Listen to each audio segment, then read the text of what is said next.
He landed in the forecourt of a carpet shop, scattering the merchandise and customers, dived through its rear exit, trailing apologies, skidded down another alley, and stopped, teetering dangerously, just as he was about to plunge unthinkingly into the Ankh.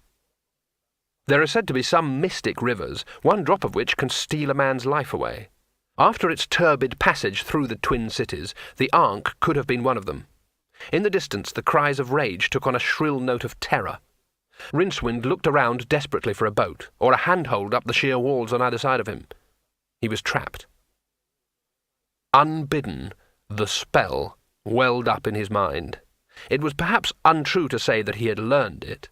It had learned him. The episode had led to his expulsion from the Unseen University, because, for a bet, he had dared to open the pages of the last remaining copy of the Creator's own grimoire, the Octavo, while the university librarian was otherwise engaged. The spell had leapt out of the page and instantly burrowed deeply into his mind, from whence even the combined talents of the Faculty of Medicine had been unable to coax it. Precisely which one it was they were also unable to ascertain, except that it was one of the 8 basic spells that were intricately interwoven with the very fabric of time and space itself. Since then it had been showing a worrying tendency, when Rincewind was feeling run down, or especially threatened, to try to get itself said. He clenched his teeth together, but the first syllable forced itself around the corner of his mouth.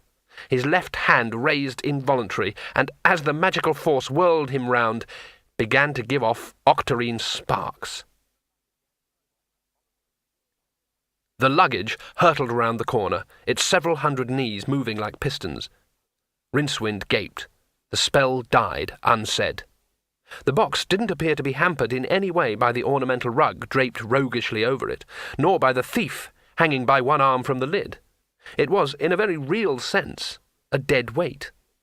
Further along the lid were the remains of 2 fingers, owner unknown. The luggage halted a few feet from the wizard, and after a moment retracted its legs. It had no eyes that Rincewind could see, but he was nevertheless sure that it was staring at him, expectantly. "Shoo," he said weakly. It didn't budge, but the lid creaked open, releasing the dead thief. Rincewind remembered about the gold. Presumably the box had to have a master. In the absence of Two-Flower, had it adopted him? The tide was turning, and he could see debris drifting downstream in the yellow afternoon light towards the river gate, a mere 100 yards downstream. It was the work of a moment to let the dead thief join them. Even if it was found later, it would hardly cause comment, and the sharks in the estuary were used to solid, regular meals.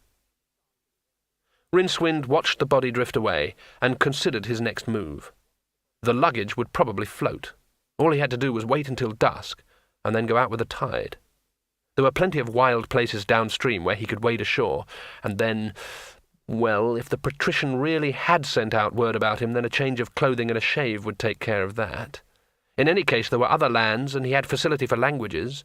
Let him but get to Chimera, or Gonim, or Ekalpon, and 6 armies couldn't bring him back. And then, wealth, comfort, security. There was, of course, the problem of Two-Flower.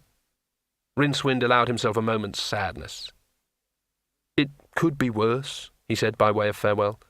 "It could be me." It was when he tried to move that he found his robe was caught on some obstruction. By craning his neck, he found that the edge of it was being gripped firmly by the luggage's lid.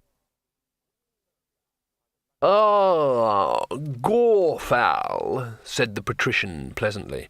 "Come in, sit down. Can I press you to a candid starfish?"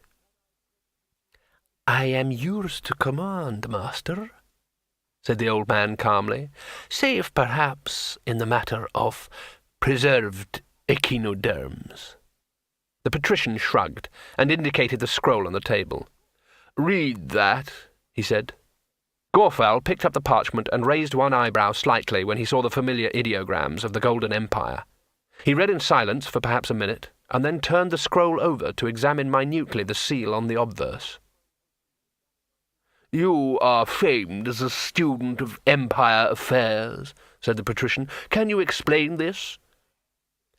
Knowledge in the matter of the Empire lies less in noting particular events than in